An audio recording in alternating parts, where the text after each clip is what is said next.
Estamos aqui para mais um programa Fenômeno UFO pela TV Mundo Maior. Hoje novamente conosco um grande amigo, hipnólogo, ufólogo, só há 30 anos, meu amigo Mário Rangel. Boa noite.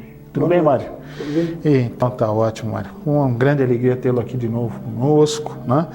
E hoje nós vamos tocar num outro assunto, né? Ultimamente nós temos visto muitos casos importantes da ufologia, na minha opinião, serem mal investigados, mal pesquisados e colocados como fraude, muitas vezes manchando até a imagem de pessoas. Pessoas que até eu acho um ato de covardia, Mário, que nem estão aqui mais para se defender.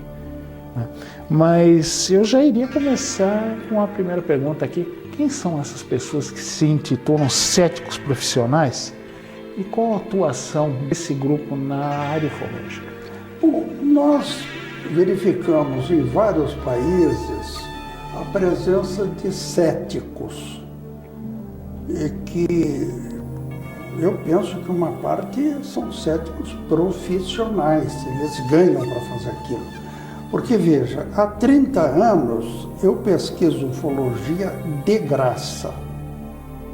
Não cobro absolutamente nada para fazer a minha pesquisa, hipnotizo as pessoas, levo horas fazendo as hipnoses, levo horas escrevendo o caso, tenho um trabalho enorme para conseguir publicar os livros, e porque eu entendo que é um assunto seríssimo que precisa ser pesquisado. Agora, eu vejo que alguns desses céticos dedicam um tempo gigantesco, um tempo enorme para criticar aquilo que eles dizem que não acreditam.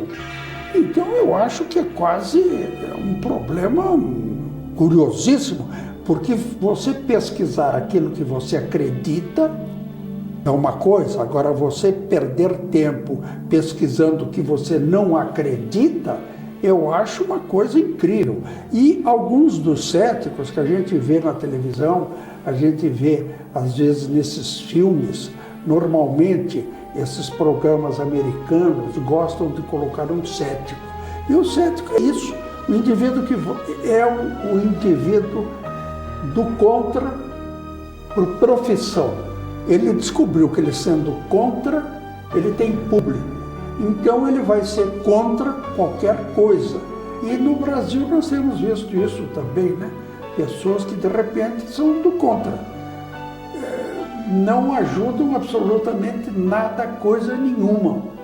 Então é isso aí. A ufologia tem os céticos. O que eu acho engraçado, né? Realmente, discos voadores não existem, são bobagem, são fantasia.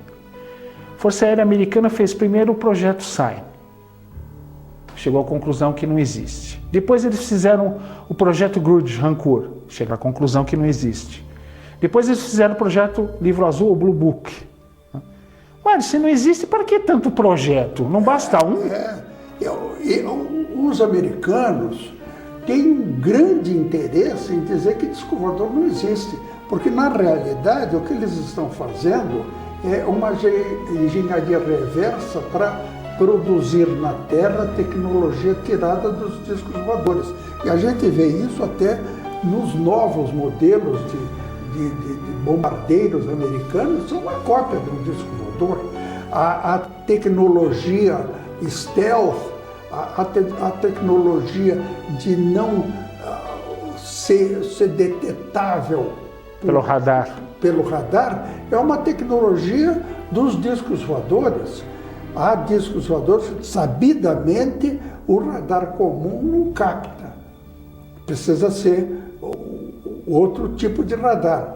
Então, o americano vai sempre dizer que não existe, enquanto isso, os laboratórios dele estão procurando descobrir a tecnologia para ele empregar na própria aviação dele, para ficar acima dos demais países do mundo. Agora, o que ocorre é o seguinte, para simplificar, o indivíduo que diz que disco voador não existe está me chamando de mentiroso, porque eu vi um disco voador de dia a 200 metros de distância de 1 a 2 minutos. Eu vi. Eu não sou ninguém. mas há milhares e milhares ou milhões de pessoas abalizadas, autorizadas, que dizem a mesma coisa, que viram. Jimmy Carter, presidente dos Estados Unidos, físico nuclear. Presidentes de república, astronautas, pilotos, comandantes, autoridades, juízes, generais. Só no Brasil nós temos uma série enorme de pessoas da autoridade, uma pianista renomada internacionalmente, que declara que teve dentro de um disco voador. Quer dizer, os que dizem que não existe estão chamando todos esses de mentirosos. O que eu não concordo, Podemos esquecer também o presidente Fernando Henrique Cardoso. Fernando Henrique, Dona Ruth Cardoso. Uma montanha de gente. No meu livro, no meu primeiro livro, eu tenho um capítulo de personalidades brasileiras que viram discos voadores. São muitíssimos. Está lá no livro, só abrir e ver. E outros pesquisadores, o Teodoro Povo, pesquisou o mesmo assunto e tem no site dele uma relação extensa de autoridades que você não pode duvidar, que declaram que viram. E alguns viram uma luz à noite, outros viram claramente durante o dia, como é o meu caso. Mário, nós vimos, para começar, o primeiro um caso que eu considero muito importante na ufologia, ser matéria até de uma co-irmã nossa, e eu achei a reportagem muito feliz. Do jeito que foi colocado, eu achei muito feliz. Mas a respeito do caso Trindade, Mário, qual a sua opinião a respeito do que foi colocado ali? No ano de 1999, um repórter da Globo produziu um programa, o Globo Repórter, sobre as Ilhas Trindade. Ele foi lá, entrevistou uma porção de gente e as pessoas declararam o avistamento de discos voadores em várias ocasiões, inclusive no dia em que o navio Escola Almirante Saldanha estava lá. Não há dúvida quanto a isso, não há dúvida. Além do que, a informação que a gente tem desde a época é que havia 48 pessoas no convés do navio que viram. Algumas passaram mal, tiveram dor de barriga e outras ficaram muito excitadas, muito nervosas. Isso está registrado na história da ufologia brasileira. E mais, aí vem um outro detalhe interessante, que não foi pesquisado. Lá na Ilha Trindade há um livro histórico, aonde os que disseram, soltaram essa reportagem última aí, inclusive o Luiz Petri, que sempre fez trabalhos maravilhosos para a Globo, mas não sei por que ele soltou isso, eu sugiro a ele que vá buscar esse livro. Mário, segura o seu livro um pouquinho, nós vamos para o nosso primeiro intervalo, já voltamos para o segundo bloco, você vai dizer que livro é esse. Voltamos já.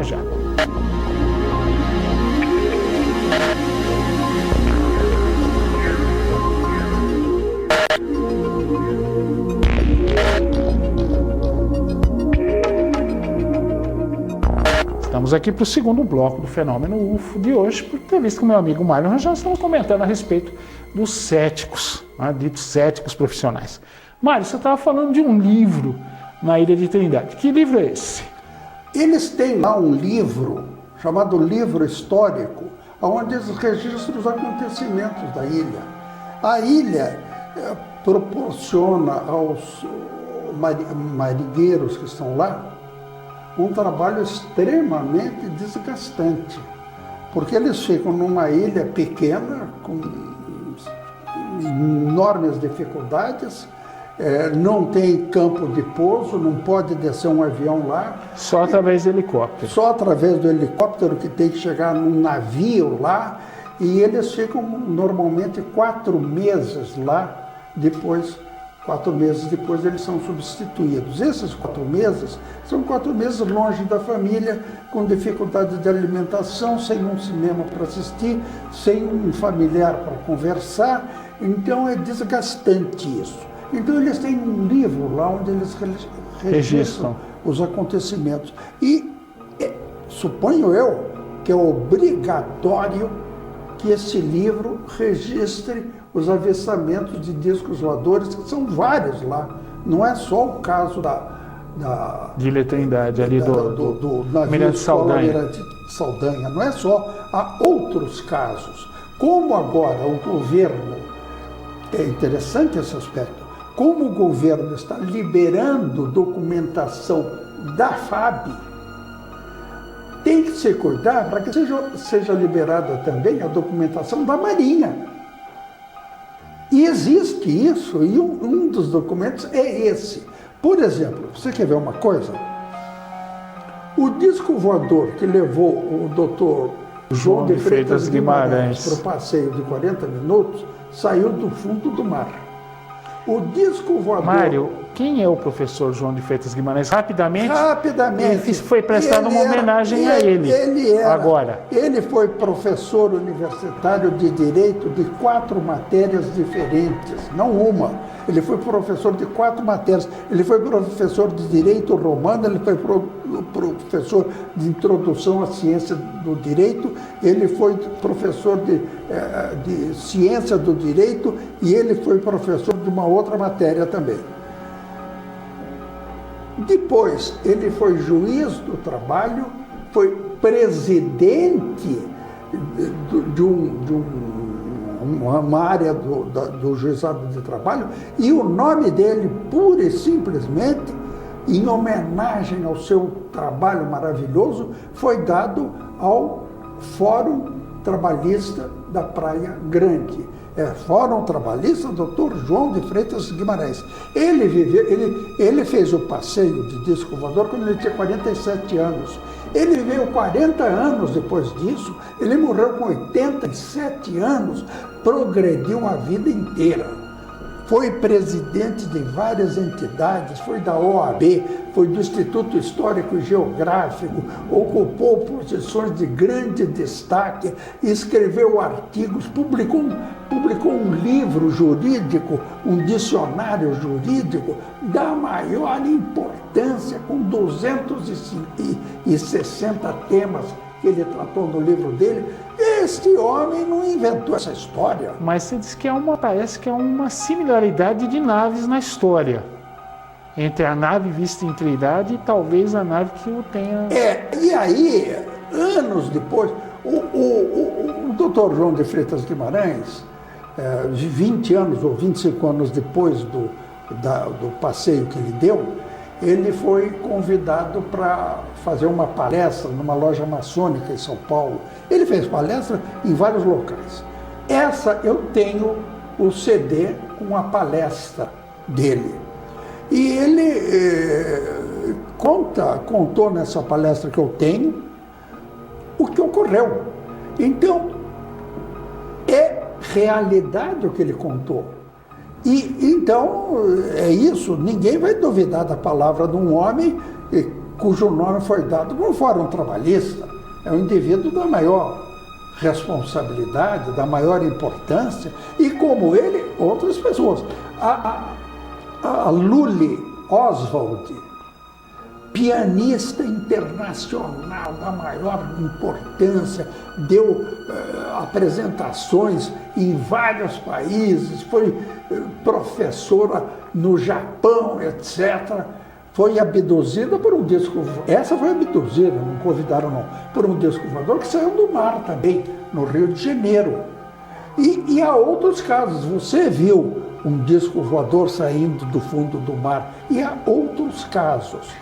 Então, a Marinha deve ter também uma documentação sobre discos voadores, no caso, discos submarinos, tá certo?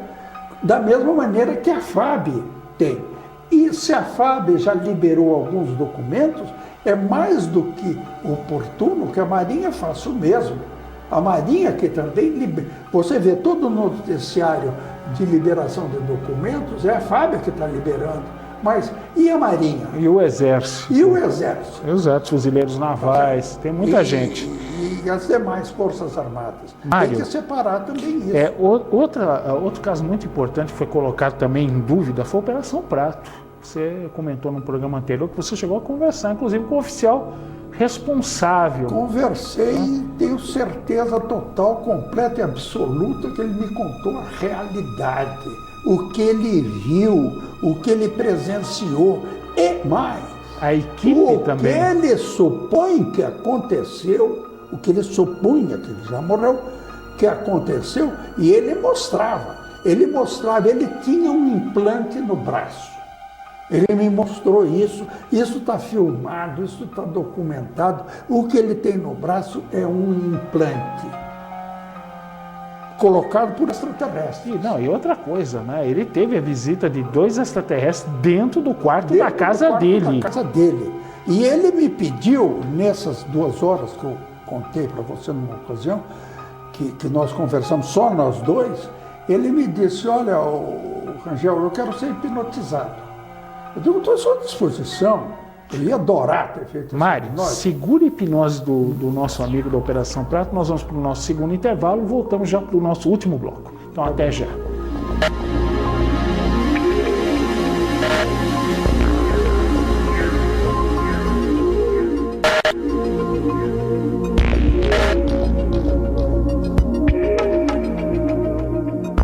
Estamos aqui para o último bloco Fenômeno UFO de hoje. Entrevista com meu amigo Mário Rangel. Mário, estamos falando da Operação Prato aqui, até em off nós estávamos comentando. Você colocou um dado muito importante, que isso também eu não lembro de ter sido trazido ao ar na televisão. Qual era a idade do menino na época da Operação Prato, o menino que foi acusado de fraudar as imagens? Disse o Gevaerde, lá em Curitiba, agora pelo microfone, para 300 pessoas que estavam assistindo o Congresso de Ufologia de Curitiba, que ele tinha 10 ou 12 anos. Então é bem difícil que o sargento Flávio Costa, pai dele, tenha entregue para um menino de 10 ou 12 anos um rolo de filme para esse menino revelar, mais, pelo que ele diz, ou pelo que saiu na internet, e falsificar essas fotos. Se isso é verdade, eu duvido que seja verdade. Eu duvido que seja verdade. Mas se for verdade, não tem a menor importância, porque várias pessoas fotografaram e várias pessoas revelaram os filmes sem nenhuma possibilidade de ter passado pela mão desse moleque. Inclusive gente da imprensa. Sabidamente, um repórter de um jornal lá fez uma grande quantidade de fotografias que dizem que depois a FAB tomou dele. Dizem que a FAB requisitou essas fotos e utilizou essas fotos. E o próprio Irangê fala que uma equipe de TV de Belém do Pará foi tentar fazer pesquisa, inclusive uma nave chegou a sobrevoar o carro da equipe. Causou uma comoção ali entre os repórteres. E essa história ele contou para mim 2 vezes, de viva voz. O disco voador parou em cima da cabeça deles, o disco voador parou em cima. A 30 metros de altura para não deixar dúvida. Para não deixar dúvida, parou em cima da cabeça deles. E então é isso, foram vários fotógrafos que fotografaram e que revelaram os seus filmes sem passar pela mão desse rapaz. Quer dizer, essa é uma das interferências altamente prejudiciais dos céticos. Porque o indivíduo inventa uma história e quer generalizar. Então, ainda que ele tivesse feito, duvido que tenha feito, duvido que o pai, um sargento responsável da FAB, entregasse para um menino de 10 ou 12 anos isso. Mas se aconteceu, não tem a menor importância, porque muita gente fotografou, muita gente revelou isso, sem passar pela mão desse menino. Inclusive filmes que foram passados em Brasília para oficiais da aeronáutica, que saíram plenamente convencidos da existência de discos voadores, da procedência extraterrestre. Isso né? Então, Mário, aí vem uma pergunta seguinte. Então, podemos classificar essa metodologia dos céticos de científico ou não? Não, são brincalhões esses céticos, são brincalhões, e alguns mal informados, e outros desinteressados. Você vê, há um cético que culturalmente importante, é um professor universitário, um brasileiro, professor universitário nos Estados Unidos, que ele duvida da existência de vida inteligente fora da Terra, escreve artigos, assina artigos, publica artigos, mas é uma pessoa culturalmente preparada. Porém, como é possível que um professor universitário duvide da palavra do colega dele, João de Freitas Guimarães, que era também professor universitário? Como é possível que ele duvide da palavra de tantas outras pessoas que declaram que viram, que estiveram dentro e que sabem que existe? Ele tem algum outro interesse, que eu não sei qual é, de continuar escrevendo artigos e dizendo que não existem inteligências extraterrestres. É algum outro interesse misterioso, mas é isso. Professor Clyde Tombaugh, descobridor do planeta Plutão, viajando com a família de carro, viu um objeto cilíndrico, ele chegou a se aproximar, ele correu para uma cidade e não saiu de dentro da cidade até o objeto se afastar. Quer dizer, nós vamos um astrônomo, professor, astrônomo, descobridor do planeta Plutão, passar por uma experiência e falar.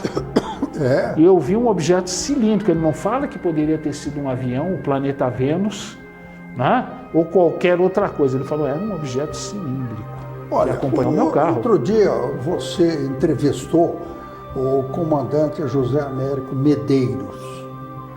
Eu hipnotizei o José Américo para ele recontar sob hipnose o que ele já havia contado graças à sua própria memória. E foi excelente a hipnose, porque ele relembrou coisas a mais. Eu fiz a hipnose e utilizei a técnica de slow motion. Eu fiz ele lembrar as coisas que aconteceram muito rapidamente, de uma maneira lenta.